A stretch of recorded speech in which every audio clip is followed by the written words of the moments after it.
नबीसर road जे रायमोन ऐं कुंडरी शाख में पाणी खोट ख़िलाफ़ आबादकारनि एहतिजाजी मुज़ाहिरो कयो आहे। ॿिन्ही शाखनि जे आबादकारनि एहतिजाजी मुज़ाहिरो करे आपाशी अमलदारनि ख़िलाफ़ नारेबाज़ी कई। आबादकारनि जो चवणु हो त पाणी खोट सबबि हज़ारें एकड़ बीठल फसल सुकी तबाह थी रहिया आहिनि। हुननि इल्ज़ाम हयो त आपाशी अमलो पैसनि एवज़ मुंद जे आबादकारनि खे पाणी विकिरो करे रहियो आहे। ख़बर अवां ताईं पहुचायूं पिया। नबीसर रोड जी राहमो ऐं कुंडरी शाख में पाणी खोट ख़िलाफ़ आबादकारनि एहतिजाजी मुज़ाहिरो कयो आहे।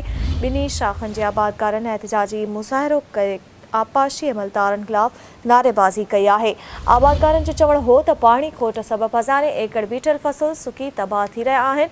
हुननि इल्ज़ाम हयो त आपाशी अमलो पैसनि एवज़ मुंद जे आबादकारनि खे पाणी विकिरो करे रहियो आहे। ब्रेकिंग न्यूज़ शामिल कंदासीं। नबीसर रोड जी राहमो ऐं कुंडरी शाख में पाणी खोट ख़िलाफ़ आबादकारनि एहतिजाजी मुज़ाहिरो कयो आहे।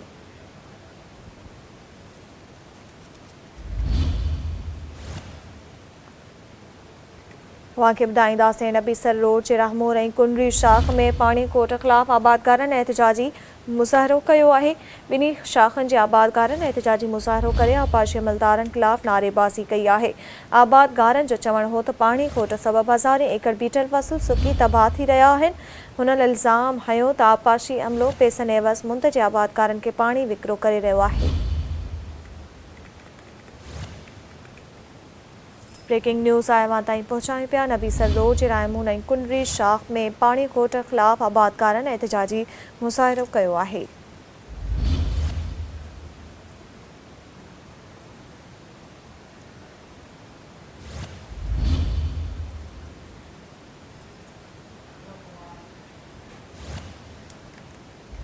वधीक तफ़सील लाइ असां राब्तो कयो आहे नबीसर रोड में सिंध टीवी न्यूज़ जे रिपोर्टर अशोक कुमार सां। जी अशोक कुमार, तफ़सील ॾिजो। जी बिल्कुल ॿुधंदा। रामोर ऐं कुंडरी ॿिन्ही शाखनि जे टेल वारे इलाइक़नि में पाणी जी शदीद खोट ख़त्म न थियण ख़िलाफ़ आबादगार सरापा एहतिजाज कंदे कुंडरी आबाद खाते ख़िलाफ़ सख़्त नारेबाज़ी कई। एहतिजाज जो अॻुवाण टेल आबादगार जे अॻुवाण हाजी ज़ाहिद नून, इब्राहिम गिशकोरी, उबन शाह, शाहनवाज़ गुरगिज़ ॾिन कई। मुज़ाहिरनि चयो त इरिगेशन अमलो शाखनि जो गेज पूरो न करे ऐं जंहिं सभु शाखनि जी पुछड़ी वारे इलाइक़नि में पाणी मुकमल तौरु नायाब बणिजी वियो आहे ऐं टेल में वारी उॾामी रही आहे।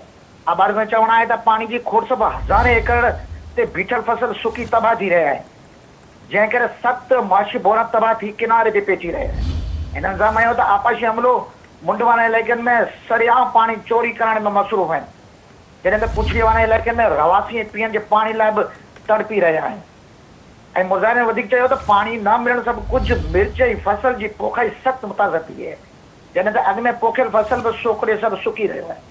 हिन शिकायत कई त इरिगेशन ऑफिसर हर भेरे सिर्फ़ु दिलासा ॾेई वापसि हलिया वञनि था, पर अमले तौरु को बि क़दम नथो खयो वञे। एतिरा आबादगार मुताबिक़ कयो आहे त करपुट इरिगेशन अमले ख़िलाफ़ फौरी तौरु कार्रवाई करे शाखनि में मुकमल गेज सां पाणी छॾे वञे। ॿी सूरत में एहतिजाज जो दाइरो वधायो वेंदो। जी महिरबानी अशोक कुमार, तफ़सील ॾियण लाइ।